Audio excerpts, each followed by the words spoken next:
పండ్ల తోటలన్నిటిలోనూ బాగా దారుణంగా అంతరించిపోతున్న ఏకైక పండ్ల జాతి సపోటా అండి. ఈ 10 సంవత్సరాలలో అతి దారుణంగా రైతుల చేత నరికివేయబడిన ఏకైక పండ్ల జాతి ఈ సపోటా అండి. అది ఎంత దారుణంగా తీసేశారంటే 100కి 50% తీసేయడం కదండి, 100కి 90% తోటలు మొత్తం తీసేశారు. కేవలం 10% తోటలు మాత్రమే ఉన్నాయండి. మరి ఇలా జరగడానికి కారణం ఏంటంటే, ఒక ఎకరం సపోటా తోట తీసుకుందామండి. మరి ఆ సపోటా తోట మొత్తం దున్నించి గడ్డి లేకుండా శుభ్రం చేయాలి. మళ్ళా ఆ చెట్లన్నిటికి బొదులు చుట్టి నీళ్లు పెట్టి దాన్నంతా కూడా సాగు చేయాలి. ఇలా చేసాక అది ఆ ఎకరం తోటని బేరం పెడితే ఎవరు కూడా ఒక 40,000కో 30,000కో కొనలేని పరిస్థితి అయిపోయిందన్నమాట.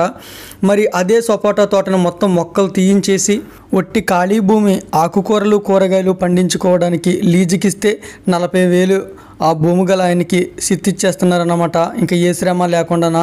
ఈ కారణం చేతే ఈ సపోటా తోటలన్నీ కూడా మొత్తం తీయించేసి ఆ కూరగాయలు ఆకుకూరలు పండించుకోవడానికి లీజుకి ఇచ్చేస్తున్నారండి. ఈ విధంగా ఈ సపోటా తోటలన్నీ కూడా బాగా దారుణంగా అంతరించిపోయినాయండి. 90% సపోటా తోటలో తీసేశారు. ఇంత కిట్టపోవడానికి కారణం ఏంటంటే, సపోటా చెట్లు ఎక్కడా కూడా గతంలో లాగా కాయడం లేదండి. బాగా కాపు తగ్గిపోయినాయి. సంవత్సరానికి ఒకే ఒక కాపు అంటే ఆ కాపు కూడా చాలా తగ్గిపోయినాయి అన్నమాట. ఒక 10 సంవత్సరాల నుండి సరిగా కాయట్లేదండి సపోటా చెట్లు. దానికి తగ్గట్టుగా రేటు కూడా అంతంత మాత్రమేనన్నమాట. మరి కొనుక్కుని తినేవారికి ఒక 10 రూపాయలు ఇసిరి కొనుక్కుని తిందామన్నా ఒక 25 కాయలు సపోటా కాయలు కొనుక్కుంటే అందులో కనీసం 10 కాయలు కూడా సరైనవి రావండి.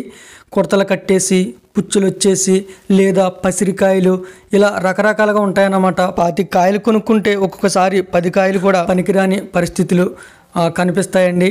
కాబట్టి కొనుక్కునేవారు కూడా వీటిపైన మక్కువ బాగా తగ్గిపోయిందన్నమాట. ఏదో సంవత్సరానికి ఒకసారి తినాలని తినడం తప్ప సరైన కాయలు రాకపోవడంతో వాళ్ళు కూడా రేటు పెట్టి కొనడం అనేది జరగదండి. కర్ణుడి సాగుకి 1,00,000 కారణాలు అన్నట్టు ఇవి అంతరించిపోవడానికి అనేక కారణాలండి. ఎవరిని తప్పు పట్టడానికి కూడా లేదన్నమాట. ఇలా కిట్టడం లేదని కొందరు రైతులు ఆ చెట్లను ఇంకా అలా వదిలేస్తున్నారన్నమాట, భూమిని దున్నించడము గట్టా చేయకుండా. కాబట్టి ఆ తోటలో కాయలు మనకు తగిలినాయి అంటే ఏ కాయ అయినా సరే కుడత కట్టేస్తుందండి. అవన్నీ నేల మీద కోసేస్తారు. వాటిని దుక్కు దున్నించకపోవడంతో ఆ కాయలన్నింటికి దెబ్బలు తగిలి ప్రతి కాయకి దెబ్బ ఉంటుందన్నమాట. కాబట్టి కుడత కట్టేసి అలా పోతాయండి. మీకు అనిపించవచ్చండి, ఎందుకు రైతులు ఇలా పాడు చేస్తున్నారు, వాటిని దుక్కు దున్నించి చెట్లకు నీళ్ళెట్టి బాగా తయారవిన కాయలు కోసి ఎక్కువ రేటు అమ్మొచ్చు కదా అని. కానీ మనకు అనుకున్నంత విధంగా అక్కడ ఉండదండి.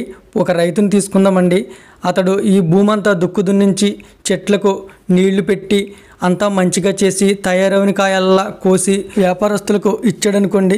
వ్యాపారస్తులు ఉదాహరణకు 1000 కాయలు 1000 రూపాయలు కట్టుకెళ్ళేది 2,000 ఇచ్చి పట్టుకెళ్ళాలి. ఎవరు పట్టుకెళ్తారు చెప్పండి?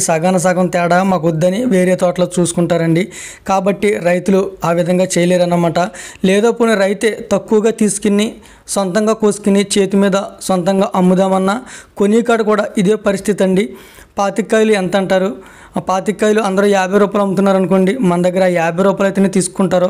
పోనీ బాగుంటాయంటే 10, 20 ఎక్కువ పెడతారు. కానీ 25 కాయలు 50 అమ్మేది 100 రూపాయలు అన్నామనుకో, మాకు వద్దులే బాబు అంత తేడా, ఇంకొక అతను వస్తున్నాడు అతను 50 రూపాయలకి ఇస్తాడు 25 కాయలను, మాకు వద్దులే వెళ్ళిపో అంటారండి. ఈ పరిస్థితులతోటి వీటిని ఎవరో కూడా క్వాలిటీగా వీటిని దిగుబడి చేయలేరన్నమాట. ఒక 10 సంవత్సరాల క్రితం అయితే మాత్రం ఇవి అన్నీ కూడా బాగుండేవండి. వీటి దిగుబడి సేల్స్ అన్నీ కూడా బాగుండేవండి.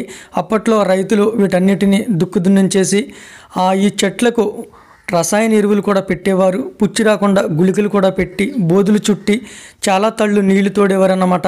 ఎప్పుడైతే ఈ సపోటా తినుబడి రేట్లు అన్నీ కూడా పరిస్థితులన్నీ కూడా మారిపోయినాయో అప్పుడు రైతులు కూడా చాలామంది వీటిని అలా ఊరికే వదిలేస్తారన్నమాట. తోటలు అలా వదిలేస్తారండి. వదిలేసి ఎవరో ఒకరు ఎంతో కొంత ఇచ్చి కోసుకుంటారు, లేదని అలా వదిలేస్తున్నారు తప్ప వీటిని సాగు చేయట్లేదండి. కాబట్టి కొనుక్కున్న వాళ్ళు కూడా ఈ కాయలు కోసినప్పుడు దెబ్బలు తగిలేసి కుడతలు కట్టేస్తున్నాయన్నమాట. ఎక్కడో కొందరు మాత్రమే ఇలా రైతులు ఇప్పటికీ కూడా దున్నించి వాటి బొదులు చుట్టి నీళ్లు పెట్టి ఇవన్నీ చేస్తున్నారండి. వాళ్ళు కూడా ఇంకా కిట్టదని చాలా తోటలో తీసేస్తున్నారండి. ఇంకా వీటికి రసాయన ఎరువులు పుచ్చి రాకుండా పాయిజన్ గుళికలు వాడతారా అంటే ఆ గతంలో వాడేవారండి. సాగు బాగా చేసేటప్పుడు వాడేవారు. ఇప్పుడు చాలా తోటలో వదిలేశారు. వాటంతటా అవి కాస్తాయి లేతలేదని వదిలేశారు అన్నమాట కిట్టగా. ఎక్కడో కొందరు రైతులు మాత్రం ఇంకా శ్రద్ధగా చేసేవాళ్ళు మాత్రం ఖచ్చితంగా వీటికి రసాయన ఎరువులు వేస్తారు, వాటర్ పెడతారు, గుళికలు కూడా పుచ్చి రాకుండా పాయిజన్ గుళికలు కూడా వాడతారండి. కానీ అదంతా కూడా మోతాదు తక్కువగా వాడతారు కాబట్టి మనకు అంత ప్రమాదం ఏమి ఉండదు. ఇప్పుడు మనకు వచ్చే సపోటా కాయలు 90% కూడా ప్రకృతి సిద్ధంగా పండినయే వస్తున్నాయండి. అంటే పండడం అంటే ప్రకృతి సిద్ధంగా కాసినయే వస్తున్నాయి అన్నమాట. ఎందుకంటే రైతులు ఇప్పుడు వీటిని సాగు చేయట్లేదండి. రైతు సాగు చేసాడంటే ఖచ్చితంగా రసాయన ఎరువులు వాడతాడు.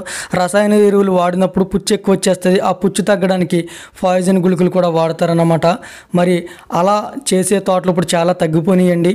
కాబట్టి ఇప్పుడు ప్రకృతి సిద్ధంగా ఎక్కువగా కాసి మాత్రమే మనకు వస్తున్నాయి. కాబట్టి ఎవరైనా సపోటా పండ్లు తినడానికి వీటికి రసాయన ఎరువులు వాడతారు, గుళికలు వాడతారని ఆ విషయంలో అయితే పెద్దగా భయపడవలసిన అవసరం లేదండి. ఇదిగండి ఇప్పుడు మీరు చూస్తున్నారు చూడండి, ఈ వంగ తోట, ఆకుకూరలు, కూరగాయలు పండించే చోటు, ఇవన్నీ కూడా ఒక 5-6 సంవత్సరాల క్రితం సపోటా తోటలండి. ఇవన్నీ కూడా సపోటా తోటలు మొత్తం భూమి గల వారు తీయించేసి ఇలా లీజుకి ఆకుకూరలు, కూరగాయలు పండించుకునే వారికి లీజుకి ఇచ్చేస్తున్నారన్నమాట. ఈ సపోటా తోట తీయించేసాక వాళ్ళకి ఎటువంటి శ్రమ లేకుండా ఆ భూమి అప్పు చెప్తేనే వాళ్ళకి భూమికి మంచి రెంట్ వచ్చేస్తుందండి. ఇలాగే ప్రతి చోట కూడా ఇదే విధంగా చేశారండి. అంటే సపోటా తోటలు తీయించేయడం, ఆ భూములు ఆకుకూరలు, కూరగాయలు పండించుకునే వాళ్ళకి లీజుకి ఇచ్చేయడం, ఇలా చేయడం బట్టే సపోటా తోటలు అంతరించిపోయినాయండి. చాలా దారుణంగా అంతరించిపోయినాయి. రాబోయే కాలంలో ఇప్పుడున్న ఈ సపోటా తోటలు కూడా ఉండవనుకుంటున్నానండి. మరి ఎవరైనా తోటలు పెంచుకునేవారు సపోటా తోటలు పెంచుకోవచ్చా లేదా అంటే నా దృష్టిలో అయితే వేస్ట్ అండి. ఇదిగండి, ఇది కూడా ఒకప్పుడు సపోటా తోటే. ఇదంతా కూడా తీయించేసి ఇలా ఖాళీగా వదిలేశారన్నమాట. ఇది శీతాకాలం ఆకుకూరలు పండిస్తారండి. ఇవన్నీ కూడా ఇలా మారిపోయినాయండి. ఎందుకంటే సపోటా తోటలు కిట్టక. కాబట్టి ఎవరైనా సపోటా తోటలో వేయాలనుకునేవారు మాత్రం నా దృష్టిలో వేస్ట్ అండి. మామిడి తోటలు లాంటివి వేసుకోవడం బెస్ట్ అండి. ఓకేనండి, మరి ఈరోజు సపోటా పండ్ల వ్యాపారము, వ్యవసాయము అంతరించిపోవడానికి కారణాలు ఏంటనేది కొన్ని విషయాలు ఈ వీడియోలో తెలుసుకున్నారండి. అలాగే రాబోయే వీడియోలో మరికొన్ని ముఖ్యమైన కారణాలు తెలుసుకుంటారు. ఎందుకంటే ఈ సపోటా పెంచే రైతుల దగ్గర నుండి రైతులకు కానీ, వ్యాపారస్తులకు కానీ, కొనుక్కుని తినే కస్టమర్కి కానీ ఎవరికీ కూడా సరైన తృప్తిని కలిగించలేని జాతి అయిపోయిందండి ఈ సపోటా. ఇవేంటనేది వచ్చే వీడియోలో మీకు తెలియజేస్తానండి. ఓకేనండి, మరి ఈ రోజుకి ఇదే వీడియో. ఈ వీడియో మీకు ఎలా అనిపించింది అనేది కామెంట్ రూపంలో తెలియజేయండి. వీడియో నచ్చితే లైక్ చేయండి. ఇంతవరకు మన ఛానల్ని సబ్స్క్రైబ్ చేయకపోతే సబ్స్క్రైబ్ చేసి ప్రోత్సహించండి. థ్యాంక్ యూ అండి. Thank you so much for watching. మీ ప్రేమ గాయకుడు జ్యోతి.